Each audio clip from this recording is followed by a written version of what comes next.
এরকম কেস খুব কমই পেয়েছি। মেয়েটার তখনও বিয়ে হয়নি।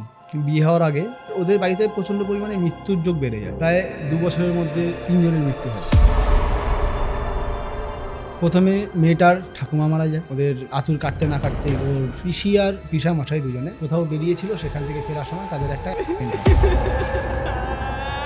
হঠাৎ করে একদিন মেয়ে একটু অন্যরকম কিছু ওনারা ফিল করে। ওর বাড়িতে ও পিসির ঘরে গিয়ে শো অভ্যেস হলো। ও পিসির মতন শাড়ি পরা শুরু করলো। পিসি যা যা করতো ও তাই তাই জিনিস করা শুরু করে।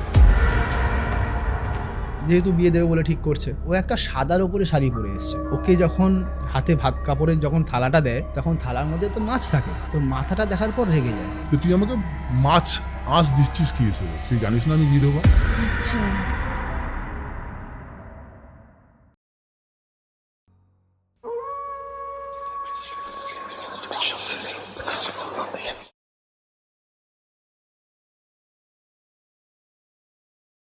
নমস্কার, আমি সৌমিতা।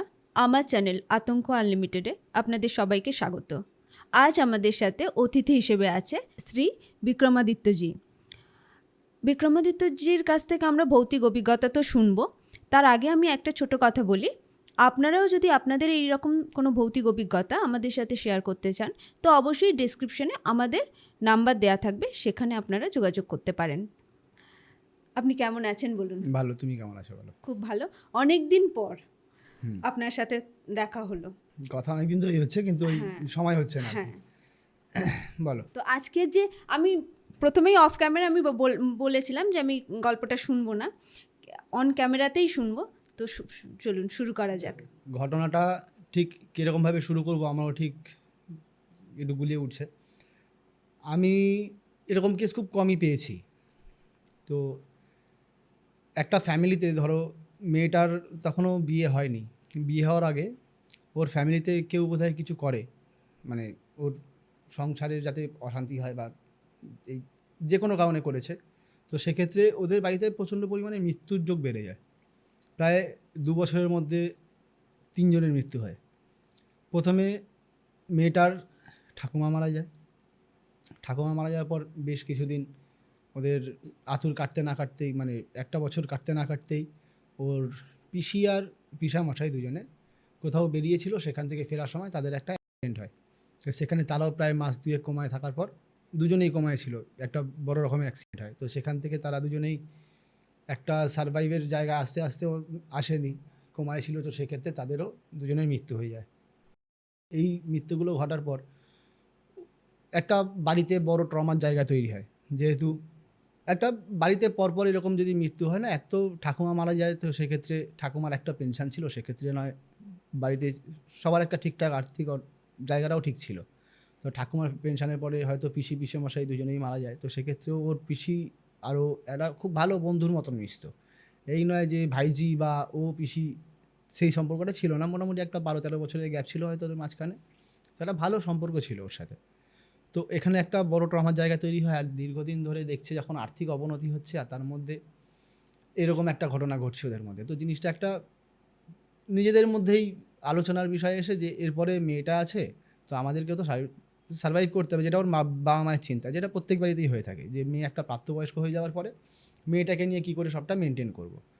তো সেক্ষেত্রে দেখতে গেলে কিন্তু ওর বাড়িতে একটা হিউজ বড় একটা বিপদের জায়গা তৈরি হয়। এই জিনিসটা করতে মানে হওয়ার পরে ওরা নিজেরা আলোচনা করতে করতে হঠাৎ করে একদিন মেয়ে একটু অন্যরকম কিছু ওনারা ফিল করে, যে মেয়ের একটু অন্যরকম কিছু আবভাব।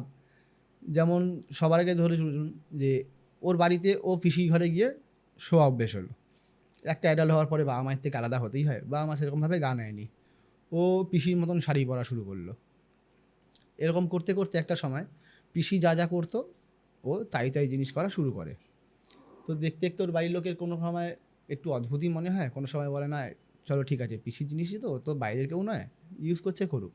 করতে করতে রাত বেরাতে ওর বাবা মা প্রায় শুনতে পায় যে হয়তো কারোর সাথে কথা বলছে। বাবা মা ভাবে হয়তো হয়তো প্রেম করছে, মেয়ে বড় হচ্ছে, তো সেক্ষেত্রে হতেই পারে। তো ওই জিনিসটাকেও বাবা মা মেনে নেয়, জিনিসটাকে খুব ক্যাজুয়ালি নিয়ে ফেলে সবাই। বেশ কিছুদিন চলতে চলতে হঠাৎ করে কেউ এসছিল আর কাপড় চেয়েছে, বা হয় না অনেক সময় বাড়িতে গরিব মানুষ কিছু আসে যারা দান চায়। তো সেক্ষেত্রে ওর মা কী করেছিল, পিসি আলমারি থেকে একটা শাড়ি, যেহেতু পিসিও নেই, শাড়িগুলো পরে রয়েছে, তো সেক্ষেত্রে ওখান থেকে একটা শাড়ি বের করে তাকে দিয়ে দিয়েছিল। তো সেদিনকে বিকেলবেলা ওর কলেজ থেকে ফেরার পর, মেয়েটার কলেজ থেকে ফেরার পর সে প্রচণ্ড পরিমাণে রেগে যায় যে আমার পিসির শাড়িটা গেল কোথায়। এদিকে ওর মা বোধহয় কোথাও বেরিয়েছিল, এদিকে ও উন্মাদ চিল্লাচ্ছে।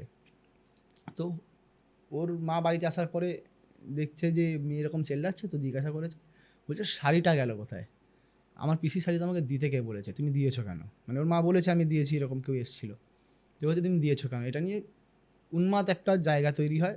ওর বাবা আসে, তখনও প্রায় ঝামেলা চলছে রাত্রেবেলা, যে শাড়িটা কেন দিয়েছো। ওর কাছে একটাই কথা, তুমি শাড়ি কেন দিয়েছো, আমাকে না জিজ্ঞাসা করে আমার শাড়ি দিলে কেন? তো ওর বাবা মা তখনও জিনিসটাকে সেরকমভাবে নেয়নি, আর পরবর্তীকালে বলছে যে ওর শাড়ি বলছে কেন। তো সেক্ষেত্রে ও বারবার একটাই কথা, যে তুমি আমার শাড়ি আমাকে না জিজ্ঞাসা করে দিলে কেন। ও ভাবছে হয়তো পিসিকে নিজের মতন করে রেখেছে, তো সেগুলো আজকের ডেটে ওগুলোকে ইউজ করে বা ওগুলোকে স্মৃতি হিসেবে রয়েছে, তো দেওয়াটা হয়তো ওর কাছে খুব একটা বড় বিষয়, যে তুমি দিয়ে দিলে ওটা ওর স্মৃতি ছিল। এই জন্য ও একটা জায়গা অবধি নিজের জায়গায় থেকে যাকে, না তুমি দিয়েছো কেন, এই নিয়ে একটা বড় রকমের ঝামেলা হয়। তো এরকম করতে করতে মাস 2-3 কাটে। তো ওর টোটাল যে জিনিসগুলো করতো, ওর যে বিহেভিয়ারগুলো ছিল, সেগুলো কিন্তু পুরোটাই আস্তে আস্তে না, ওর বাবা মা বুঝতে পারছে যে ওর বিহেভিয়ার কিছু একটা চেঞ্জ হচ্ছে। তো এমনভাবে ও চেঞ্জ হচ্ছে না যেটা দিয়ে ওরা কোনো একটা সন্দেহের জায়গায় আসবে। নয় ওর রাত্রেবেলা ধরো শাড়ি পরে নিজের মতন, লোকে নর্মালি নাইট ড্রেস পরে বা মেয়েরা হলে নাইটি পরে শোয়, তো সেক্ষেত্রে দেখা যায় যে ওর পিসির শাড়িটাকে পরে হয়তো ছবি তুলছে, ভিডিও করছে, সেটাকে ফেসবুকে দিচ্ছে। এমন এমন কিছু কথা যেগুলো লোকে মাথায় নিচ্ছে না, কিন্তু ওর দিক থেকে ও ভাবছে হয়তো ও এখনও জীবিত রয়েছে। ও নিজেকে নিজে আদর করা, এই জিনিসগুলো ওর মধ্যে কন্টিনিউ বাড়তে থাকে। ওর বাড়ির লোক একটা সময় পরে না, কোনো একটা জায়গায় মানে এই বিয়ের আগে ভেবেছিল হয়তো তাহলে এক কাজ করি, একটা ছেলে দেখি ওর জন্য বিয়ের ব্যবস্থা করি, কেন কি বাড়িতে পরপর এরকম 3টে মৃত্যু আর কালো সুচ কাটতে চলেছে, সেক্ষেত্রে দেখি ওর বিয়ে দেওয়ার চিন্তা ভাবনা করি। তো বিয়ে দেওয়ার জন্য ছেলে দেখা হয়, তখন ও বলে না আমাকে কেন বিয়ে দিতে যাচ্ছিস, আমি বিয়ে করব না, বা কেন বিয়ে দেওয়ার জন্য চিন্তা ভাবনা করছো, আমি বিয়ে করব না। ও একরকম বলে, রাত্রেবেলা এক সময় রেগে গিয়ে বলে না আমি বিয়ে করব না, তোরা জানিস না আমার পরিস্থিতি, আমাকে দেখে তোদের কী মনে হচ্ছে, আমি কি বিয়ে করব বলে মনে হয়? বা আমার ভাবছে হয়তো আর কি মারছে, তুই তাকালি করে তো আর মেয়ে বলে না, ওরকমভাবেই বলছে। তো একটা সময় পরে অ্যাকচুয়ালি কী হতো, ওর সঙ্গে না দূরসত্ত্বা কাজ করতো। এক সময় ও নিজের মতনই থাকতো, কোনো সময় ও পিসির যখন আসতো ওর কাছে, তো তখন ও কিন্তু অন্যরকম কথাবার্তা বলতো। এই জিনিসটা খুব ভালোভাবে অ্যাবজর্ব করে ওর বাবা মা অনেক পরে, মানে তখন অনেকটা দেরি হয়ে যায় যে ও পিসির সাথে হয়তো কোনোরকমভাবে কথা বলে বা পিসি ওর কাছে আসে। এই বিষয়টা নিয়ে ও কাউকে জানায়নি, যেহেতু পিসি কাছের মানুষ, আর বাড়ির লোক সেটা বুঝতেই পারেনি, অনেক লেটে বুঝেছে। তো যখন বুঝতে পারে তখন ওরা ভাবে যে না তাহলে এবারে একে কিছু একটা করা উচিত। তো তখন দেখে ওর লগ্ন ছকেও, মানে ওরা যাকে দেখিয়েছিল যে ওর ওপরে কিন্তু এই নেগেটিভ ইম্প্যাক্ট পড়ার কোনো জায়গা আছে, সম্ভাবনা আছে। তো ঠিক আছে, ভালো কথা। তো বেশ কিছুদিন যাওয়ার পর ওরা একটা ছেলের সন্ধান পায়। ছেলেটার সাথে মেয়েটা প্রায় দেখাশোনা হয়ে সব কিছু ঠিকঠাক হয়। মাস 6-7 পরে একটা বিয়ের ডেট ফিক্স হয়। ওরা বিয়ের জন্য প্রস্তুতি নেওয়া বা সব কিছু করা, ও কোনো সময় বিয়েতে রাজি, কোনো সময় মনে আবার যেরকম রিয়াকশান দেওয়ার, যে কেন বিয়ের জন্য লাফালাফি করছিস, আমি বিয়ে করবো না, আমার ভালো লাগছে না, তো এই জিনিসগুলো করা বন্ধ কর। অ্যাকচুয়ালিও তুই করে কেন বলতো বাবা মাকে, কারণ ওটা ওর বোন যেহেতু ছিল, ওর পিসি তো, আচ্ছা। তো দাদা ভাইয়ের সম্পর্কে তুই তাকারি আছে, ওর বাবা মাকে বাবাকে তুই তাকারি করে কথা বলতো, মাকে তুই তাকারি করে কথা বলতো, কেন ওরা ভাই বোনের সম্পর্কে ছিল। আর বাবা মা সেটাকে ভাবতে হয়তো মেয়ে আর কি মেরে এগুলো করছে। বা একটা সময়ের পরে দেখবে অনেক সময় অনেক বাড়িতে বাচ্চারা আছে যারা মাকে তুই করে ডাকে বা নাম ধরে ডাকে, তো এরকম ধরনের একটা জিনিস ওরা বুঝতে পেরেছে। ওরা ভেবেছে হয়তো প্রথম সেটাই ভাবতো যে কমন কিছু একটা হবে। তো ওরা যখন জিনিসটাকে রিয়েলাইজ করে যে এরকম বিষয় হচ্ছে, যে এরকম একটা জায়গা আছে, তখন ওরা একজনকে দেখায় যে এর মধ্যে কি এরকম কোনো বিষয় আছে। তো উনি বলেন না, হ্যাঁ এর মধ্যে এরকম একটা বিষয় ধরা রয়েছে, আমি একটা কবচ করে দিচ্ছি, তুমি কবচটা পরিয়ে রাখো। এবার কবচটা পরানোতে ওর প্রায় দুপুরের দিক থেকে যখন স্নান টান করতো, তারপর থেকে শুরু করে মোটামুটি বিকেল পর্যন্ত ওর হাত পা প্রচণ্ড পরিমাণে জ্বলতো। ও ঠিকঠাক নিজেকে কমফোর্টেবলি রাখতে পারতো না, এবং ও রাত্রেবেলা যখন শুতে যেত মোটামুটি 11টা 11:30 থেকে শুরু করে ভোর রাত পর্যন্ত, মানে 4টে 4:30 পর্যন্ত ও ঘরে ঘুমাতে পারতো না। এবারে ওই কবচ ধারণ করার পর থেকে এই জিনিসটা শুরু হয়, যেহেতু বিয়ে দেবে বলে ঠিক করছে, তো সবটা এরকমভাবে চলে। বেশ কিছুদিন এইভাবে চলতে চলতে নর্মালি এই ঠিক দুটো টাইমেই কিন্তু ওর এই জিনিসটা বাড়াবাড়ি হতো। ঠিক দুপুরে যখন ও স্নান টান করে খেয়ে দিয়ে লোকে বিশ্রাম করে সেই টাইমটা, আর রাত্রেবেলাটা, এই দুটো টাইমে ওর পিসি ওকে ঘুম পাড়াতে, মানে দুপুরবেলাও যেহেতু ছোটো থেকে তো বড় করেছে, তো সেক্ষেত্রে কিন্তু মানে এই দুপুরবেলাটা ওর পিসি এসে ওর কাছে থাকতো, আর রাত্রেবেলাটা ওর পিসি এসে ওর কাছে থাকতো। এই দুটো টাইমে কিন্তু পার্টিকুলার এই টাইমগুলো মেনটেন করে ওর পিসি প্রত্যেক দিন ওর কাছে আসতো। এবারে হয়েছে বিপদ যখন ওর বিয়ের কথা হয়। ওর বিয়ের জায়গাতে পৌঁছানোর পর তো এরকম করতে করতে না বেশ কিছু দিন যায়, ছেলেটার সাথেও মেলামেশা হয়, সকালবেলা যেরকম কথা হয় সেরকম কথা হয়, সন্ধ্যেবেলার দিকেও কথা হয়। ও দুপুরের টাইমটা জানে, ওর ছেলেটাও জানে যে মেয়েটা হয়তো স্নান টান করে খেয়ে দিয়ে রেস্ট নেবে, তো সেই জন্য দুপুরবেলাটা ছেলেটা ফোন করতো না। আর রাত্রেবেলাও কিন্তু একটা সাডেন টাইম পর্যন্ত, কেন কি দুটো মানে যে বাড়িতে দেখা হয়েছিল সেই বাড়িটাও খুব ভদ্রলোক, মানে খুবই ভদ্রলোক বলতে পারো বাড়িতে, মানে যে কজন আছে সবাই খুব ভালো। তো সেক্ষেত্রে তারাও চায় না যে রাত্রি 10টার পরে গিয়ে, দেখবে একটা শিডিউল, একটা পুরনো রীতিনীতি চলে এসছে যে না রাত্রি 10টার পরে মেয়েরা বাইরে বেরোবে না, বা কারোর সাথে বেশি রাত্রির অবধি কথা বলা বা কোনো মেয়ের সাথে কথা বলা এগুলো পছন্দ না। তো এই জন্য ছেলের বাড়ি থেকেও সেরকম কোনো প্রেশার আসেনি। তো এরকম ওদের লাইফস্টাইলটা বেশ ভালোই চলছিল, মাস 6 খুব ভালো কেটেছে। সন্ধেবেলা গিয়ে মাঝে মধ্যে ছেলেটা দেখা করতো, খুব ভালো একটা রিলেশনের জায়গায় এসছে, দুজনের মতে মিলছে, একে অপরকে ভালো করে চিনছে, যেটা হয়ে থাকে। তারপরে গিয়ে দেখা যায় যে মেয়েটার বাবা মা কিন্তু ছেলেটার বাড়ির লোককে এই বিষয় মানে বলেইনি, যে কবচটা ধারণ করে রয়েছে যখন এই প্রবলেমগুলো হয়। তো সেক্ষেত্রে পিসি তো আর আসতে পারছে না, লাস্টে এই 6 মাস তো আসতে পারছে না, তো সেক্ষেত্রে গা হাত পা জ্বালা করা শুরু করে। তো যেদিন বিয়ে হয় সেই দিন পর্যন্ত কিন্তু মেয়েটা কবচ পরে রয়েছে। ততক্ষণে যা এই জিনিসগুলো সার্ভাইভ করছে, ওরা বুঝতে পারছে যে পিসি আসে কথা বলে চলে যায়, এর থেকে বেশি আর কি। ঠিক এরকম ওর বিয়েটা ঠিকঠাকভাবে হয়। ওই যেদিনকে বিয়ে ওকে বলেছিল বিয়ের পরে কবচ খুলবে না। তারপরের দিন কি হয়, বিয়ে হয়ে গেছে। বিয়ে হওয়ার পরে যেরকম সবার হয় যে ভোরবেলা কন্যা দান হয়ে গেছে, সে বাড়িতে এলো। বাড়িতে আসার পরে যেরকম সারাদিন কাটলো, কাল রাত্রিটা থাকে, কাল রাত্রিটা পার করে নিয়ে ভাত কাপড়ের দায়িত্ব নেওয়ার একটা বিষয় থাকে। ভাত কাপড়ের সময় ওকে বলেছে যে তুই তাহলে ফ্রি হয়ে রেডি পেডি হয়ে নিচে আয়। তো নর্মালি ওর ঘরে যে সাজাবে বলে মেয়েটা এসেছিলো, তো সেক্ষেত্রে তখনও কোনো কারণে কবচটাকে খুলে রেখে দেয়, রেখে দিয়ে নিজে ওকে আপাতত একটা নর্মাল মেকআপ করে ছেড়ে দেয়, ছেড়ে দিয়ে বলে তুমি রেডি হয়ে নিচে চলে এসো। ও দুম করে একটা পিসির দেওয়া, মানে পিসির রাখা ঘরে একটা শাড়ি, যেটা প্রায় সাদা, মানে কোনো লালের টাচই নেই, মানে যেরকম আজকের ডেটে পরে। তো অনেকে দেখবে রঙিন শাড়ি পরে, কিন্তু লালটাকে বাদ দিয়ে ও একটা সাদার ওপরে শাড়ি পরে এসছে, লাইট কালারে। তো সেক্ষেত্রে ওর বাড়ির লোক, যেহেতু ছেলের বাড়ি থেকে সবাই আছে বাড়িতে, আত্মীয় স্বজন সবাই রয়েছে, যেহেতু একটা বিয়ের বাড়ি, সবারই খারাপ লাগার জায়গা রয়েছে। তো সাদার ওপর শাড়িটাও কেন পরে এলো? ওকে বলাতে বললো না এটা আমার খুব ভালো লাগে, আজকে ডেটে তো আমার এটাই পরে থাকার কথা। বলছি তোমার কি মাথা ব্যথা খারাপ হয়ে গেছে? তোমার তো আজকে ভাত কাপড়ের সময় তুমি কোথাও একটা ছাপা শাড়ি বা অন্য কোনো শাড়ি পরে এসো, সেক্ষেত্রে সেটা লোকের সামনে দেখতেও ভালো লাগে, নিজের ভালো লাগাটাই কি সব? ওরা জিনিসটাকে গা দেয়নি, ওকে নিয়ে ওপরে চলে যায়। ছেলেটাও বউকে নিয়ে ওপরে গেল, গিয়ে ওকে বললো তুমি চেঞ্জ করে অন্য একটা শাড়ি পরো। ওকে বের করে দিয়েও এলো যে তুমি এরকম একটা এই শাড়িটা পরো, তোমাকে ভালো লাগবে বলে ও চলে আসে। আসার পরে মেয়েটা ঠিক শাড়ি পরে আসে। আসার পর ওকে যখন মানে হাতে ভাত কাপড়ের যখন থালাটা দেয়, তখন থালার মধ্যে তো মাছ থাকে, হ্যাঁ একটা মাথাও ছিল। হ্যাঁ তো মাথাটা দেখার পর রেগে যায়, তো তুই আমাকে মাছ আঁশ দিচ্ছিস কী হিসেবে? তুই জানিস না আমি বিধবা? অ্যাকচুয়ালি ওরা দুজন যখন কোমায় ছিল, ওর হাজব্যান্ড আগে মারা যায়, আর কোমায় থাকে ওর, আর উনি না মানে ওনার কিছু নার্ভাস সিস্টেম কাজ করছিল, যার জন্য ও বুঝতে পেরেছিল যে ওর স্বামী মারা গেছে। ও নিজেকে নিজে বিধবা তখনই ভেবে নিয়েছিল, আর তার 5-7 দিন পরে ওনার মৃত্যু হয়। তো এই 5-7 দিনের গ্যাপে যেহেতু দুজনেই কোমায় ছিল, একজন থেকে আরেকজন, ও নিজে রিয়েলাইজ করেছে যে ওর স্বামী মারা গেছে, সেক্ষেত্রে ও কিন্তু নিজেকে বিধবাই ধরেছে। ঠিক আছে?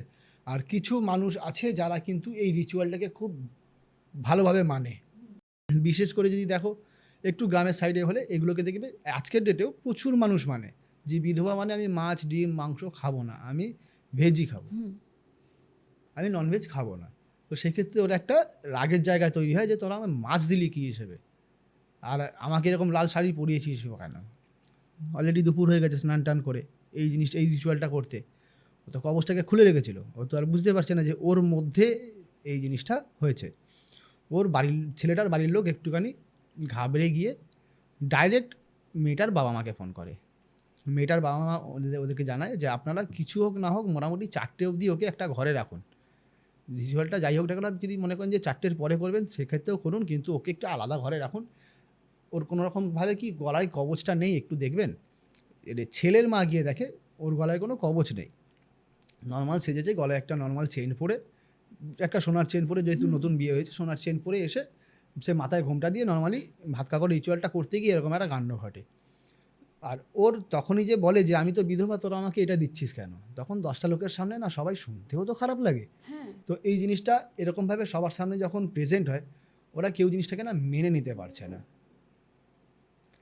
জিনিসটাকে মেনে নিতে পারছে না। এবারে এটা স্বাভাবিক, যে কোনো মানুষ যদি এরকম কোনো ঘটনা ঘটে তো কেউই মানতে পারবে না। ওকে নিয়ে ছেলেটার ঘরে যায়, ছেলেটার ঘরে গিয়ে ওকে বসিয়ে রেখে ও ঘরে যাওয়ার সাথে সাথেই জামা কাপড় খুলে ফেলে। মানে সামনে কে আছে না আছে দেখার চিন্তা ভাবনা নেই যে আমি এই কাপড়টা পরে আছি কেন, কাপড়টাকে খুলে ফেলি।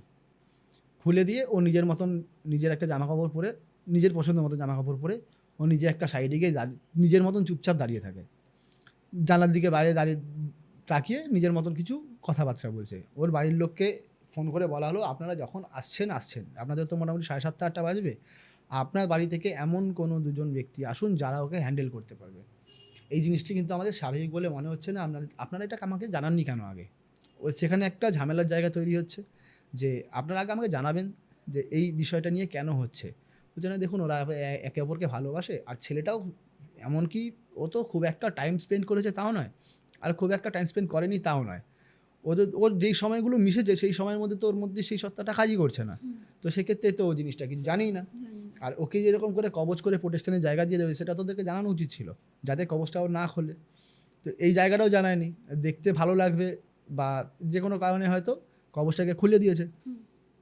সেক্ষেত্রে ওর বাড়ির লোক বললো ঠিক আছে আপনারা একটু ওয়েট করুন, আমি দেখছি কীভাবে আসা যায়। বলে ওর বাড়ির থেকে ওর বাবা, শুধু ওর বাবা, কেন কি বাদ বাকি লোককে রেডি হতে হবে, তো তারাও তো বউ ভাতের জন্য আসবে। তো সেক্ষেত্রে শুধু ওর বাবা ওখান থেকে বেরিয়ে চলে আসে, এসে এদেরকে বসে একটা ঘরে বসে কথাবার্তা বলে বোঝায়। ততক্ষণে মেয়ে কিন্তু প্রায় নর্মাল, বিকেল হয়ে গেছে। আচ্ছা। তো ওরা বুঝতে পারছে যে দেখুন ও পরিষ্কার বলছে যে আমার মেয়ের 2টো টাইমে এরকম বিষয় হয়। একটা হচ্ছে যদি আপনি কবচটাকে পরিয়ে রাখেন সেক্ষেত্রে কিন্তু, আর কবচটাকে রেখেছো এমন জায়গায় সেই টাইম আর খুঁজে পাচ্ছে না, যেহেতু বাড়ি ভর্তি লোক, তার মধ্যে যে ঘরে সেজেছে সেই ঘরে আরও কেউ সাজতে এসছে, তুলে অন্য কোথাও রেখেছে, অন্য কেউ বসে সেজেছে তো তুলে অন্য কোথাও রেখেছে, খুঁজে পাচ্ছে না। তো সেক্ষেত্রে জিনিসটা একটা ঘজপট বিষয় হয়ে গেল। ওর বাবা এসে বলছে দেখুন ওর এই জিনিসটা দিনে 2বার হয়, আমি যতদূর বুঝতে পেরেছি আমার বোন মারা যাওয়ার পরে এখানে আসে আর ওর সাথে থাকে। এই 2টো সময় যেহেতু কোলে পিঠে করে মানুষ করেছে, এই 2টো সময় ওর পিসি ওর কাছে থাকে। আমরা জিনিসটাকে কোনো রকম কোনো ক্ষতি হয়নি বলে আমরা জিনিসটাকে নিয়ে কোনো স্টেপ নিইনি, খালি ওর একটা প্রোটেকশনের জায়গা রেখেছি। আর আমার বোনের তো তখন করোনার শেষ পিরিয়ড, তো সেইভাবে সাধ্য শান্তির কাজও করা হয়নি, তো সেই জন্য আমরা জিনিসটাকে এরকমভাবেই রেখেছি। ওর বাড়ির লোক বলছে যে আপনারা এটা কী ধরনের ভুল করেছেন। একটা শ্রাদ্ধ শান্তির কাজ করতে একটা নিয়ম মেনে যদি কোনো কাজ করা হয়, বহু লোক আছে যারা মঠে গিয়ে বা কোনো গঙ্গার ঘাটে গিয়ে কাজ করে আসে, তা আপনারা করেননি কেন? মুখাগ্নি কে করেছে? বলছে ওর তো কোনো সন্তান ছিল না, আর আমার মেয়ে গিয়ে মুখাগ্নি করেছে, যেহেতু সন্তান তুল্য দেখেছে তা আমার মেয়ে গিয়েই মুখাগ্নি করেছে। এবারে সন্তানের জায়গাটাও যেহেতু ওই পাচ্ছে, তো সেক্ষেত্রে এটা স্বাভাবিক। তা আপনারা তার এসে কোনো স্টেপ নেননি কেন? এতদিন ধরে বুঝতে পারছেন যখন একটা মেয়ের ওপরে এরকম প্রত্যেক দিন যদি এসে কথাও বলে বা ওর শরীরেও যদি প্রবেশ করে, সেক্ষেত্রে তো একটা হিউজ, মানে একটা মেয়ের পক্ষে তো সেটা খারাপই হয়। সে তো আস্তে আস্তে রুগ্ন হয়ে যাওয়া বা তার শারীরিকভাবে ভেঙে পড়া বা তার মধ্যে যে শরীরে যে ঘটনাগুলো ঘটছে তার তো একটা ইম্প্যাক্ট আছে, তো সেটাকে তোকে সহ্য করতে হচ্ছে। তা আপনার এই জিনিসটা নিয়ে স্টেপ নেননি কেন? না আমরা তো কবচ করিয়ে রেখেছিলাম, তারপরে তো আসতো না, খালি মাঝে মধ্যে ওর গা হাত পা জ্বালা করতো। অ্যাকচুয়ালি ও বলতো না, প্রত্যেক দিনই কিন্তু দুপুরবেলা ওর গা হাত পা জ্বালা করতো এবং রাত্রেবেলাও গা হাত পা জ্বালা করতো। ও রাত্রেবেলা ঠিক মতো ঘুমাতে পারতো না এই কবচ ধারণ করার পর থেকে। তো ওর উপরেও তো একটা বড় ইম্প্যাক্টের জায়গা তৈরি হচ্ছে। তো এই জিনিসটাকে নিয়ে সেদিনকে সমালোচনা হয়। ওরা বলে দেখুন আপাতত আপনারা বৌভাতের কাজ করুন, যা যা করার সব করুন, বিকেল হয়ে গেছে, এখন থেকে মোটামুটি 11টা পর্যন্ত ওর কোনো প্রবলেম হবে না। আপনি চেষ্টা করবেন 11টার মধ্যে ওকে ঘরে নিয়ে চলে আসার। তোর বাড়ির লোক, যেহেতু বাড়ি ভর্তি লোক, এখন 500-700 লোক নিমন্ত্রিত, সেখানে এই বিষয় নিয়ে তো আর বউকে সাইড করে রেখে দেওয়া যায় না, কেন কি সবার সামনে তাকে তুলতেই হবে। আমি যার জন্য আসছে লোকে, তাকে যদি দেখতে না পায়, সেখানে কিন্তু একটা খুব খারাপ জায়গা দেখায়। সেই জন্য ওর বাড়ির লোক কী করলো, ওকে সাজিয়ে গুছিয়ে যেরকমভাবে সবার সামনে রিসেপশানে নিয়ে আসার কথা নিয়ে এলো, সবার সঙ্গে রইলো, থাকলো। রাত্রেবেলা তখন 10:30 বাজে, তখন বললো না তোমরা খেয়ে নাও, দুজনে মিলে তাড়াতাড়ি দুজনকে খাইয়ে দিয়ে 11টার মধ্যে ঠিক 10 মিনিট 12 মিনিট আগে তাদেরকে ঘরে দিয়ে দিল। ওর বাড়িতে মানে ছেলের বাড়ি থেকে বললো যে মেয়ের বাড়ি থেকে যে কোনো দুজন কিন্তু আজকে থাকবেন, বৌভাতের দিনটা আজকে আপনারা থাকবেন, আগামীকাল কী করা যায়, এই বিষয়ে কী ডিসিশান নেওয়া যায় সেই সব চিন্তাভাবনা করে যতদিন না জিনিসটা সলভ হচ্ছে ততদিন কিন্তু আমি আমার বাড়ির বউকে আপনার বাড়িতে পাঠিয়ে দিচ্ছি না। আপনি যেমন বাবা, বিয়ে হওয়ার পর থেকে আমিও ওর বাবাই। তো এটা ছেলের বাবা বলছে আর কি। বিয়ে হওয়ার পর থেকে কিন্তু আমিও কিন্তু ওরই বাবা।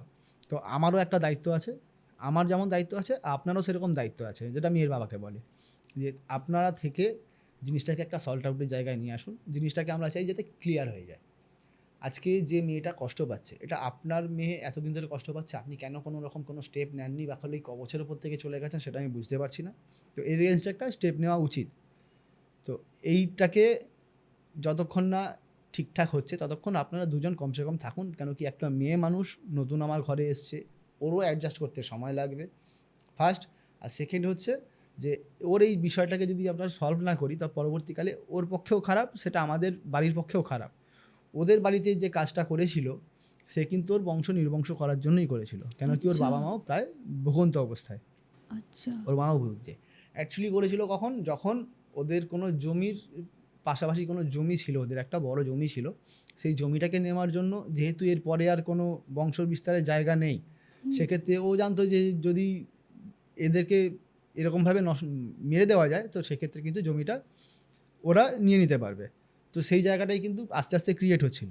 তো ওরা অনেক পরে বোঝা যায় কখন, যখন এরকে নিয়ে সমস্যা নিয়ে আসে। এবারে কথা হচ্ছে মেয়েটাকে নিয়ে যখন আসে তখন ওর বাবা মা এই টোটাল ঘটনাটা শুরু থেকে, যে এরকম বাড়িতে এরকমভাবে মৃত্যু শুরু হয় এরকম সময় থেকে, তখন থেকে আমাদের অদ্ভুত কিছু জিনিস মনে হয় যে আমরা দেখছি যে আমাদের বাড়িতে একজন করে মারা যাচ্ছে বা ফিনান্সিয়াল দিকটাও আস্তে আস্তে ভাঙছে। যখন মারা যাচ্ছে মায়ের পেনশন বন্ধ হয়ে গেল, বোনের ইনকাম, বোন চাকরি করতো, বোনের ইনকাম বন্ধ হয়ে গেল, বোনের হাজব্যান্ড মারা গেল, তো দুজনেই যখন মারা গেল ওদের তো আর পেনশন পাওয়ার কোনো জায়গা নেই। আর আমার মায়ের পেনশনটাও যে পরবর্তীকালে কেউ পরের জেনারেশন পায় তা তো নয়, পেনশন তো আর পরের জেনারেশন পায় না। তো সেক্ষেত্রে হ্যাঁ কখন পায়, যখন তার সন্তান 25 বছরের নিচে বয়স থাকে। তো এরা অলরেডি অ্যাডাল্ট, এদেরও একটা মেয়ে আছে, তার বয়সই প্রায় প্রাপ্তবয়স্ক। তো সেক্ষেত্রে পেনশনটার আসার জায়গা নেই। কী হলো, 3টে ইনকামের জায়গা বন্ধ হয়ে গেল। রইল এই ভদ্রলোক মানে মেয়ের বাবা, আর মেয়েটা তো কিছু করতোই না, কেন কি একটা কলেজ পাস আউট করার পরে সে গিয়ে বিয়ে করার জায়গায় পৌঁছাচ্ছে। তো সেই জায়গায় কিন্তু ইনকামের জায়গাটা পুরোপুরি নষ্ট হয়ে গেল, অলরেডি তিনজন মারা গেল। এবারে বাকি রইল ছেলেটি, মানে মেয়েটার বাবা আর মেয়েটার মা। এদের দুজন যদি কোনো রকম কিছু ঘটনা ঘটে সেক্ষেত্রে কিন্তু আর কোনো বংশে কেউ রইলও না, জমিটাও তারা পেয়ে গেল। একটা বিশাল বড় অঙ্কের জমি, মানে বিজনেস ক্ষেত্রে নেওয়া হয়েছিল জয়েন্টে, তো যার সঙ্গে নেওয়া সেই কাজটা করিয়েছিল। আর পিসির বিষয়টা একটা মনের মিলন বলতে পারো, যে হয়তো তার আত্মা শান্তি পায়নি বা কোনো কারণে যেহেতু হয়েছিল তো তারপর থেকে তারও আত্মা শান্তি পায়নি, কাজও করা হয়নি। তো সেইভাবে পিসি কিন্তু ওর কাছে এসে ওকে মানে ওর সেবা দেওয়ার জন্য বা ওকে ভালোবাসতে বলে ওর কাছে আসতো। সেটাকে কেউ খুব খারাপভাবে নেয়নি, কারণ এক তো পিসি। আমি একটা জিনিস মনে করি যে আমাদের মানব দেহ যখন মানে যখন মানুষ মারা যায় সে তো খালি দেহটাকে ত্যাগ করে বেরিয়ে যায়, তো তার মধ্যে কিন্তু কে ভাই, কে বোন, কে বাবা, কে মা, এই জিনিসটা ম্যাটার করে না। সে চাইবে যে সবসময় এই মেয়েটা আমার কাছের মানুষ বলে মনে হচ্ছে, আমার একে আমি কাছে পেলে ভালো হয়, সেক্ষেত্রে কিন্তু সে তাকে নিয়ে যাওয়ার জন্য যা খুশি করতে পারে। মানে কি হয় অনেক সময় দেখবেন বাড়িতে কেউ যদি মারা যায় অনেক সময় বলে যে না এই কটা দিন একটু সাবধানে থাকিস, কেন কি তার আত্মা হয়তো বাড়ির আশেপাশেই থাকে, এই সময় যেন কোনো কারোর হাত পা না কেটে যায়। এগুলো বাড়িতে বলে থেকেছে, বড়রা বলে যে এই সময় হাত পা কাটবি না, কোনো রকম কোনো সাবধানে থাকবি, ভুলভালভাবে বাইক চালাবি না, সাইকেল চালাবি না। কেন সাবধানে থাকতে হয়, যাতে এই ধরনের ছোটোখাটো জায়গা থেকে তো বড় জায়গায় পৌঁছায়, তো যখন কোনো রকম কোনো ইনসিডেন্ট না ঘটে, তো সেই জন্য গাইড করা হয়। তো ওরা জিনিসটাকে মানেই নি। আজকালকার যুগে অনেকে মানেও না, যে শ্মশান থেকে ফিরলাম, চলো আগুন ছুঁতে হবে, নিম পাতা মুখে দিতে হবে, লোহা ছুঁতে হবে, এগুলো কেউ করেই না। প্রচুর রিচুয়ালস থাকে, সেগুলো ঠিক মতন পালন করেনি। কেন কি সবে করোনা মিটেছে আর এই ঘটনা ঘটেছে, পিসির ঘটনাটা, তার দু বছরের মধ্যেই ওদের ডাউনফলের জায়গা তো বোঝাই যাচ্ছে, যে ব্যবসায় সেইভাবে ইনভেস্ট করতে পারছে না। কেন কি সোর্স অফ ইনকামের জায়গা তো কমে গেছে, ইনভেস্ট করবে কী করে? তো সব দিক থেকেই প্রায় পড়ে গেল, আর্থিক দিক দিয়ে পড়ে যাওয়া মানে তো মানুষ সব দিক থেকেই পড়ে যাচ্ছে। তো সেক্ষেত্রে বাস্তুটাও তো নষ্ট হলো। তো এই করে করে লাস্টে পরের দিন মানে যেখানে ছিলাম আবার ফিরে আসি। তো ওর বাবা মা কী করলো, থেকে গেল, থেকে গিয়ে তাদেরকে আলাদা রুম দেওয়া হয়, তারা থাকে। পরের দিন সকালবেলা তারা নর্মালি বসে একটা মিউচুয়ালের জায়গা আছে, কেন কি বউ হাতে রাত্রিটা অনেক রাত অবধি চলে, কেন কি বাড়িতে একটা প্রোগ্রাম চলছে, প্রায় অনেক রাত হয়ে যায়। তো মেয়েটার মা মেয়েটার সাথে শোয়ে, আর ছেলেটা নর্মালি তার বাবাদের সাথে শুয়ে পড়ে সেই দিন। চলো ঠিক আছে, বউ ভাতের মতন যেরকম হয় পাবলিকালি সবাই এসেছে, দেখা হয়েছে, সবার সঙ্গে থেকেছে, মিটে গেল। মিটে যাওয়ার পরের দিনকে ওর বাবা মারা সবাই মিলে বসে একটা আলোচনার জায়গায় আসে। তখন ওদের মধ্যেই কেউ একজন হয়তো আমার খবর দেয় যে আপনি ওনার কাছে যান, বোধহয় বিষয়টা ঠিকঠাক হবে। তো ওনারা আসার পরে ওনারা টোটাল ঘটনাটা আমাকে খুলে বলে, এবং মেয়ের বাড়ির লোক ছেলের বাড়ির লোক উভয়ই এসেছিল, ছেলেটা সহ। বৌমাকে আনেনি, নতুন বউ বাইরে এরকমভাবে নিয়ে যাওয়াটা হয়তো ঠিক হবে না বলে মনে হয়েছে। তো আমি বললাম ঠিক আছে, আপনারা আগে এসে ডিসকাস করুন যে বিষয়টা কী হয়েছে। টোটাল কথাটা ডিসকাস করলো, টোটাল ঘটনাটা শুনলাম। শোনার পরে আমি রেমেডির দিকে যখন পৌঁছাবো, তখন আমি ওনাদেরকে জানালাম যে এই বিষয়। তো ওনাদের আবার সাধ্য শান্তির কাজ করতেই হবে, এটা ম্যান্ডেটারি। যদি না করেন সেক্ষেত্রে কিন্তু এই যে প্রবলেমটা আপনারা ফেস করছেন, এটা কিন্তু কন্টিনিউ হতে থাকবে। এবং আমি চেয়েছিলাম যাতে মেয়েটার বাড়িতে গিয়েই করা হয়, কেন কি তার পিসির সব কিছু কিন্তু ওই বাড়িতেই। তো সেক্ষেত্রে আমি ওর বাড়িতে যাওয়ার প্রস্তাব দিই যে না, আমি তোমাদের বাড়িতে যাব, গিয়ে সাধ্য শান্তির কাজটা কমপ্লিট করিয়ে, যাতে তোমাদের আয় উন্নতির জায়গাটাও দেখতে হবে। এবং তোমার এই যে বাস্তুটা নষ্ট হয়েছে, এতদিন তো একটা খারাপ ইম্প্যাক্ট বাস্তুর মধ্যে পড়েছে। তো ওর পিসি রেগুলার যাওয়া আসা করতে মানে প্রায় 3 বছরের কাছাকাছি। তো সেক্ষেত্রে সেই বাস্তুটা তো ড্যামেজ হয়েছে, তো সেই বাস্তুটা তো সংশোধন করতে হবে, না হলে তোমরা উঠবেই বাকি করে। আর বিশ্বাস করবেন না, ওদের পরিবারের যেমন বাড়ির অবস্থা, তেমন ওদের পরিবারের সবার অবস্থা খারাপ। বাড়ি মানে আপনি ঢুকবেন, মানে হয়তো বিড়ালে পটি করেছে, খালি পটিটাকে তুলে ফেলে দিয়েছে, জায়গাটাকে মোছার প্রয়োজন মনে হয়নি। এরকম আস্তে আস্তে পুরো নোংরা হয়ে গেছে বাড়িটা। বাড়িতে জঙ্গলে ভর্তি হয়ে রয়েছে, যে বাড়ির বাউন্ডিং যে জায়গাটা থাকে, যেটাকে আমরা অনেক সময় দালান বলে থাকি, বা ওই জায়গাগুলো পুরোপুরি জঙ্গলে ভর্তি হয়ে রয়েছে। যা তা একটা অবস্থা করে রেখেছে। এরকমভাবে মানুষ তো ছেড়ে দিন, ওখানে তো কোনো জীবজন্তুও থাকবে না। বিয়ে বাড়ি কেটেছে বলে হয়তো তবুও সামনেটা একটু প্যান্ডেল করেছিল, দিয়ে মেন গেট থেকে ওদের যে ঘরের এন্ট্রেন্স, ওই জায়গাটাকে ঘিরে দিয়েছিল আর কি, প্যান্ডেলের কাপড় দিয়ে। সেক্ষেত্রে সেই সময় লোকে বুঝতে পারছে না, যারা এসছে তারা এমনি ওপর দিয়ে ঘুরে গেছে। মানে 2 দিন 3 দিন পরে যখন আমি যাই, তখনও কিন্তু একটা নোংরা পরিস্থিতি, তার উপরে মানে বাইরে মানুষ থাকার মতো নয়, এতটা ড্যামেজ হয়ে গেছে। তো সেক্ষেত্রে ওটাকে সংশোধনের কাজ করে, তার আত্মার শান্তি কামনার জন্য সাধ্য শান্তির কাজ করা, সব কিছু করে একটা বড় লম্বা প্রসেস, প্রায় 2 দিনের প্রসেস। ওর কাছ থেকে আরে ওর মেয়েটার কিছু রিয়াকশান মাঝখানে ছিল, যেগুলো মানে খুব খারাপই লাগছে বলতে। যে মেয়েটা যখন দেখা হয় না, যেদিনকে কাজে যাই সেদিনকে মেয়েটা মানে উন্মাদ চিল্লামিল্লি, যে কেন এগুলো করছিস, কেন আমাকে তোদের পছন্দ হচ্ছে না, আমি আছি তোদের ভালো লাগছে না, আমি তো কারোর ক্ষতি করিনি, তোরা আমাকে নিয়ে করছিস কেন, আমি তো বেশ ভালোই আছি, তোদের তো কোনো ক্ষতি করিনি, তোরা যেরকম আছিস থাক, আমাকে আমার মতন থাকতে দে। উন্মাদ চিল্লামিল্লি। তো অনেক কষ্টে ওর মানে মেয়েটার বাবা আর কি, সে মেয়েটার সাথে কথা বলে, ওর বোন হিসেবেই কথা বলে, যে দেখ আমি তো চাইছি যাতে তোর আত্মা শান্তি পায়, এবং পরবর্তীকালে তুই আরেকটা জন্ম নে। এরকমভাবে আর কতদিন চলবে? তো আমরা যেটা হয়তো এতদিনে স্টেপ নিতে পারিনি স্যার, মানে সেই স্টেপটা হয়তো ওর বিয়ের পরে আজকে যে স্টেপটা নেওয়া হচ্ছে, এটা আশা করি তোর ভালোর জন্যই হয়েছে। হয়তো আমরা এতদিনে করতে পারিনি, যাই হোক যে কোনো কারণে করতে পারিনি। তো আজকে যদি এই কাজটা করে থাকি, তাহলে তো তোর পক্ষে ভালো। বলছে দেখ, তো তুই তাহলে আমারটাই শুধু করবি কেন? তো যদি করতেই হয় তাহলে তুই আমার হাজব্যান্ডেরটাও কর। ওর নাম ধরেই বলছে, আমি কারণ নাম নিচ্ছি না এখানে। আচ্ছা, তোর নাম ধরেই বলছে, তুই তাহলে ওরটা কেন করবি না? করবি তো দুজনের কর, না হলে করিস না। আর আমি যেরকম আছি তোদের তো কোনো ক্ষতি করছি না, তো তোদের প্রবলেমটা কোথায় হচ্ছে? আমাকে থাকতে দে আমার মতন। আমি এই বাড়িতে ছোটো থেকে বড় হয়েছি, তোর আজকে আমাকে এই বাড়ি থেকে চলে যাওয়ার জন্য বলছিস? ও ও কোনো মতে বুঝতে চাইছে না যে না ওকে কেন চলে যেতে বলা হয়েছে। তো ওকে অনেক কষ্টে এই ভদ্রলোক নিজেই, অনেক সাহসী ভদ্রলোক নিজেই খুব ভালোভাবে বুঝিয়ে বলে ওকে যে আমাকে সাধ্যের কাজটা করতে দে, তোদের আত্মার শান্তি কামনা করে আমাকে সাধ্যের কাজটা না করতে পারলে তো তোরা তো পরবর্তীকালে জীবন যাপন করতে পারবি না, মানে কোনো মানব জন্মে তো আসতে পারবি না, তোকে তো সেই জায়গাটা তৈরি করে দিতে হবে। আর এটা না করতে পারলে কোনো একটা দিক থেকে আমার নিজেকে নিজে দোষী মনে হবে। তো আমি তো না তোর ট্রিটমেন্ট করিয়ে না আমি তোকে বাঁচিয়ে আনতে পারলাম, না আমি তোকে কোনো ভালো জায়গা দিতে পেরেছি। আজকে আমরা যে পরিস্থিতিতে আছি, না কোনো ব্যবসা ঠিক মতন আছে, সবাই খারাপ জায়গা দিয়ে আছি, সেক্ষেত্রে যদি তোরা এরকমভাবে থাকিস তাহলে আমাদের আরও অবনতিই হবে, উন্নতি আর হবে না। তুই কমসে কম তোর ভাইজির দিকে তাকিয়ে এইটাতে রাজি হয়, কেন কি তোর ভাইজির নতুন জীবন শুরু করেছে, সেখানেও যদি একটা বাধা অলরেডি এসছে যে বিয়ের দিনকেই শ্বশুরবাড়িতে একটা এরকম ইম্প্যাক্ট পড়েছে। তো তুই যদি মনে করিস যে সারা জীবন তোর ভাইজি এরকমভাবে থাকবে, তুই কি চাইবি তোর সন্তান এরকমভাবে থাকুক? তো তখন তাকে ইমোশনাল কথাবার্তা বলা হয়, এমনিও তারপরে সে রাজি হয়, চলো ঠিক আছে তোরা কর, কিন্তু ওর যেন কোনোদিন কোনো কষ্ট না হয়, এটা কিন্তু আমি কোনোদিনও দেখতে পারবো না।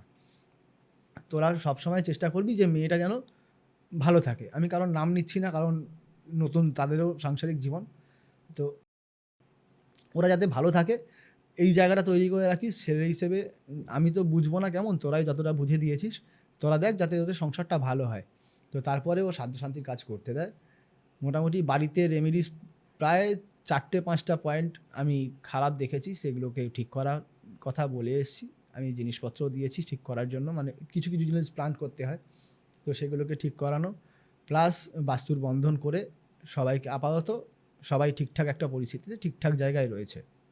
তো তারপরে ওদের মোটামুটি আজকের ডেটে সব কিছু ঠিকঠাক, এবং ওরা লাইফটাকে এগিয়ে নিয়ে যাওয়ার চিন্তাভাবনাও করছে। লাস্ট টাইম এসেছিলো যে এরপরে ওদের নেক্সট প্ল্যান যেটা হয়, নর্মালি প্রত্যেকের বাড়িতে থাকে যে এরপরে ওরা মানে প্রায় 1-1.5 বছর হয়ে গেল ঘটনাটা ঘটেছে, তো তারপরে ওরা এখন চিন্তাভাবনা করছে যে নেক্সট এরপরে যেটা হয় আর কি নর্মালি সবার পক্ষে, যে এই সময় বেবি নেওয়া ঠিক হবে কিনা।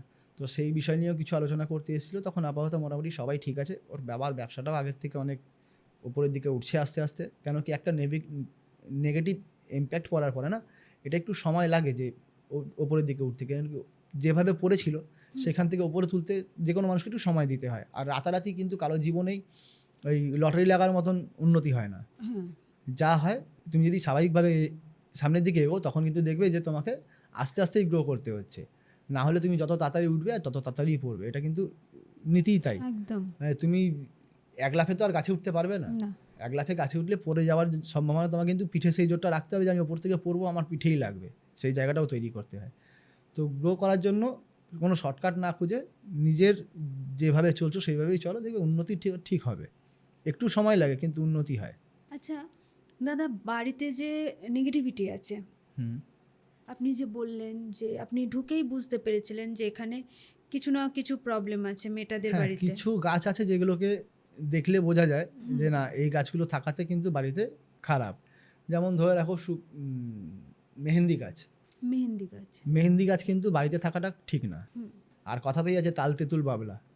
তাল তেঁতুল বাবলা, এটা বাড়ির বড়রা বলেই এসছে, নতুন করে বলার কিছু নেই। তাল তেঁতুল বাবলা 3টে গাছ বাড়িতে থাকা ঠিক নয়। তাছাড়াও মেহেন্দি গাছও কিন্তু থাকা ঠিক নয়, সেখানে নেগেটিভিটিরই বাস হয়।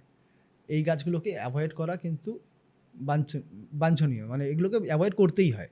যদি ধরো যে কারোর বাড়িতে বট কিংবা অশ্বত্থ, অনেক সময় দেখা যায় না পোড়ো বাড়িগুলোতে অশ্বত্থ হ্যাঁ, গাছ হয়। বট গাছ অশ্বত্থ গাছ রয়েছে, সেগুলোকে যাদের গাড়িতে রয়েছে তাদেরকে বলবো দুম করে কাটতে না। আচ্ছা, দুম করে কোনো গাছকেই কাটা উচিত না, কেন কি প্রত্যেকটা গাছের মধ্যেও তো প্রাণ আছে। তো তাকে তুমি জানালে না, কিছু করলে না, তার কোনো রিচুয়ালস মানলে না, দুম করে গিয়ে গাছটাকে কেটে ফেললে, সেক্ষেত্রে তোমার বাড়িতে ক্ষতি হতে পারে। আচ্ছা, অনেকে হয় দেখবে যে বটের বা অশ্বত্থের বনসাই করে। হ্যাঁ হ্যাঁ, বনসাই গাড়িতে দেখতে হয়তো খুব সুন্দর লাগে, কিন্তু সেটাকে বাড়িতে রাখাটা কি হয়, তোমার আয় উন্নতিতে রোধ হয়ে যায়। আচ্ছা, আয় উন্নতি যেটা মানে তার জন্য আমি বলি যে বনসাই করতে নয়।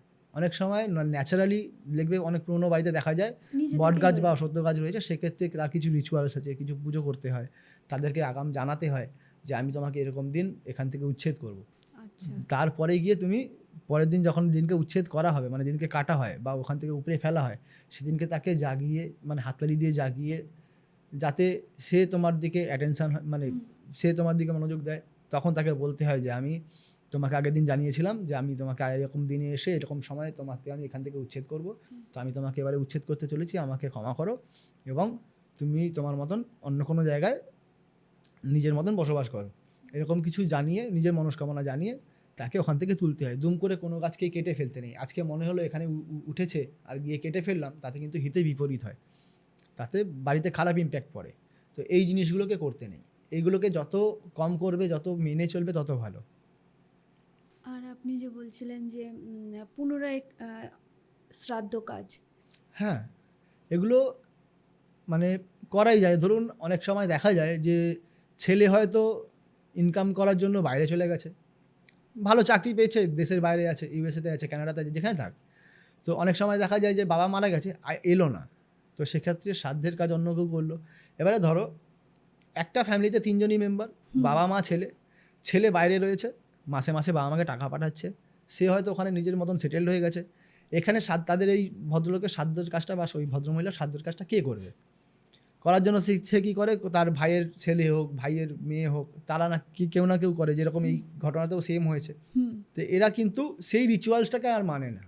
একটা ছেলে যে তার বাবা মারা গেছে, তারপরে তার 13 দিন পর্যন্ত সাদা বস্ত্র পরা, হব্বিষ্যি খাওয়া, খালি পায়ে থাকা, যে মানে যে রিচুয়ালসগুলো হয়ে থাকে, তো সেগুলো তো উনি করছেন না। যাকে যে মুখাগ্নি করছে সে ওই রিচুয়ালগুলো মানে না। কেন? আমি আমার জেঠুর জন্য ন্যাড়া হব? আজকের ডেটে হয় না, কিন্তু দেখবে কিছু নন বেঙ্গলি মানুষ আছে যারা কিন্তু নিজের দাদু যদি দেশে, মানে দেশে কেন অন্য কোনো রাজ্যে রয়েছে, সেক্ষেত্রে কিন্তু মারা গেলে এখানে ন্যাড়া হয় তারা শ্রাদ্ধ শান্তির দিনকে। এই কিছু রিচুয়ালস রয়েছে যেগুলো কিন্তু হয়। এখানে কি হলো, ছেলে এলো না, উল্টে ওনারাও কিন্তু ঠিকঠাকভাবে কাজ করলো না। এত বড় খরচাটা ইউএসএ থেকে যদি ছেলে টাকা পাঠায়ও যে তোমরা শ্রাদ্ধের কাজ করো, ও ভাবছে ভাই 1 লাখ টাকা পাঠিয়েছে, আমি 1 লাখ টাকা শ্রাদ্ধের কাজে খরচা করে কী হবে? তার থেকে আমি নামে নামে শ্রাদ্ধের কাজটা করি। আর আমি লোককে যাতে বোঝে না আমি কাজ করেছি, নিজেকে ভালো দেখানোর জন্য কী করে লোকে খাওয়া দাওয়ার একটা আয়োজন করলো, চলো 300 লোককে খাইয়ে দিলাম। 300 লোককে খাওয়ানোতে যা খরচা হলো সেখান থেকে কিছু অ্যামাউন্টটা তো বেঁচে গেল, সেটা পরের কথা, পরের বিষয়। কিন্তু লোকে দেখলো কি, ছেলে এলো না, ভাইয়ের ছেলে কাজ করলো, ভাইয়ের ছেলেটা খুব ভালো। আলটিমেট লোকে নিজেকে ভালো করতে গিয়ে কিন্তু কোনো একটা দিকে কোনো একটা খারাপ জায়গা তৈরি হয়ে যায়। তার হয়তো ঠিক মতন ওই রিচুয়ালটা পালন করা হলো না, তার আত্মারও শান্তি হলো না। এবারে ছেলে ভাবে হয়তো আমি যবে ইন্ডিয়া যাবো তবে গিয়ে গয়ায় পিণ্ড দেবো। আর যে একবার দেশের বাইরে যায় ইনকাম করতে, হিউজ অ্যামাউন্ট ইনকাম করে, সে দেশে আর ফেরার চিন্তাভাবনা রাখে না। এটা বাস্তব। যে একবার বাইরে গিয়ে বড় অ্যামাউন্ট ইনকাম করে, সে কিন্তু দেশে গিয়ে আমি ওর থেকে তো কমই পাবো, তার থেকে ভালো আমি এখানেই থেকে যাই, বাবা মা তো আর নেই বলতে গেলে, তো আমার থাকার থেকে যাওয়ার থেকে না যাওয়া ভালো। ও প্রপার্টি নেওয়ার থেকে আমি যা কামাচ্ছি আমি প্রপার্টি এখানে বানিয়ে নেবো, সেই চিন্তাভাবনাতে কিন্তু লোকে আর পরবর্তীকালে আসে না। তো সেক্ষেত্রে এখানেও তো একটা করে সেই জায়গায় তৈরি হচ্ছে যাতে তাদের আত্মার শান্তি হচ্ছে না, সে যেভাবেই মারা যাক না কেন। তারা তো সারা জীবন পরে চায় যে আমি আমার ছেলের হাতে লাস্ট জলটুকুনি খাই, বা আমার সব কিছু আমার ছেলে ঠিকঠাকভাবে মেটাক। এইগুলো করা উচিত, এগুলো করতেই হয়। ধরুন যদি কারোর ছেলে না থাকে, হ্যাঁ, তো সেক্ষেত্রে তো আজকের ডেটে মেয়েরাও কাজ করে। মেয়েরা কাজ করতে পারে? হ্যাঁ, মেয়েরা তো করে, আজকের ডেটে করে। তো সেক্ষেত্রে আর মেয়েরাও তো মুখে আগুন করে, মুখে আগুন দেয় তো মেয়েরা। হ্যাঁ, এখন করে দেয়, কিন্তু সেক্ষেত্রে কোনো মানে শাস্ত্রে কোনো বাধা নেই? আজকে শাস্ত্রে বাঁধার জায়গাটা, যারা বাধা থাকার কথা তারাই তো এখন 3 দিনের পইতে 1 দিনে মিটে যায়। কী করে মিটছে তো। দেখো, ভাবলে যদি আমরা মনে করি না কিছু আছে তো আছে, যারা মনে করে নেই তো নেই।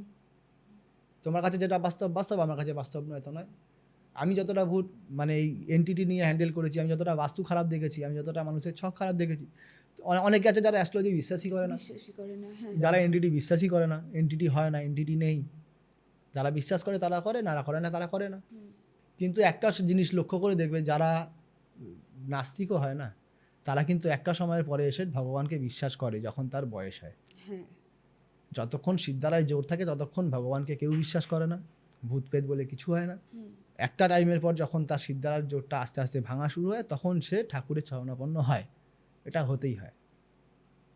মানে জন্মের পর থেকে বাবা মা বলে যে প্রথম 5টা বছর একটা বাচ্চার মধ্যে ভগবান থাকে, আর একটা সময়ের পরে দেখবে যখন মানুষ বয়স হয়ে যায়, যখন সে 4 পায়ে হাঁটে, মানে লাঠি নিয়ে হাঁটে, তখন গিয়ে দেখবে তখন কিন্তু সে মানে বিছানায় শয্যাশায়ী হওয়ার সময় চলে আসে, তখন গিয়ে মানুষ কিন্তু ভগবানের চরণে গিয়ে ঠিক পড়ে যে না, আমাকে উদ্ধার করো, আমাকে বাঁচাও, বা এরপরে আমি আর কষ্ট সহ্য করতে পারছি না, আমাকে নিয়ে নাও। এই কথাগুলো কিন্তু মানুষের মুখ থেকেই আসে। তো সব কিছু মেলালে এন্টিটি থাকাতেও কিন্তু মানুষের ইম্প্যাক্ট পড়ে। এন্টিটি না থাকলে নিজের মতন লাইফস্টাইল তুমি নিজের মতন লিড করছো, যতদিন না তার ফ্যাসাদে পড়ছো তুমি বুঝতে পারবে না। ব্যাপারটা এখানেই, যারা ফেস করে তারা বোঝে না আমি কোন জায়গা থেকে উঠে আজকে কোথায় এসেছি। আজকে না হলে বলো আর্থিক অবনতি থেকে শুরু করে আজকে ওর বাড়িতে যদি এই কাজগুলো না করা হতো, তার তো এই অবনতির জায়গাটা একটা জায়গায় লিমিটেড থেকে যেত, উন্নতি আসতো কী করে। আজকে তন্ত্র মতে বলো এবং বাস্তু মতে বলো, যদি তোমার আয় উন্নতির জায়গা তুমি খোঁজো তুমি পাবেই। এটা আমি বহু লোকের দেখেছি, হাজারো ক্লায়েন্টের দেখেছি যারা হোম করানোর পরে মানে হোম যোগ্য যার বাড়িতে হয়েছে তারা আর্থিক উন্নতি হয়েছে, আর্থিক উন্নতি হয়। আজকে কিছু মানুষ, আমার গুরুদেবের কি এক বন্ধু ছিল যিনি এই হোম যজ্ঞের মাধ্যমে বৃষ্টি আনা সম্ভব, তিনি কোনো এক সময় এটার পরীক্ষা মানে কাউকে দেখিয়েছিল না আমি এটা করতে পারি। এরকম মানুষও আছে, দেখবে এখন কিছু সাউথের ফিল্মে দেখা যায় বা এরকম কোনো সিনেমাতে দেখা যায় যে হোম যজ্ঞ করে কিন্তু বৃষ্টি আনা হতো, মাঠে আজকে চাষ হচ্ছে না, এই জিনিসগুলো হতো। আর এই বিদ্যাটা কিছু মানুষের কাছে ছিল, যেগুলো আজকে হয়তো আমাদের কাছে নেই। আজকের ডেটে আমাদের কাছে না আসাটা হয়তো আমাদের খারাপ লাগছে, কিন্তু যদি থাকতো তো এর এগেনস্টে কিছু মানুষ হয়তো এর মানে অসৎ ব্যবহার করতো, মানে এটাকে হয়তো খারাপ কাজে লাগাতো। তো কিছু জিনিস মানতে হয়, এগুলো হয়। আজকের এপিসোড এই পর্যন্তই। আমাদের আজকের এপিসোড আপনাদের কেমন লাগলো অবশ্যই সেটা কমেন্টে জানাবেন। আর আপনারা যদি জ্যোতিষ পরামর্শের জন্য দাদার সাথে যোগাযোগ করতে চান তাহলে ডেসক্রিপশনে দাদার নাম এবং ফোন নাম্বার থাকবে, ওখান থেকে যোগাযোগ করে নিতে পারেন। নমস্কার দাদা, আবার দেখা হবে। নিশ্চয়ই।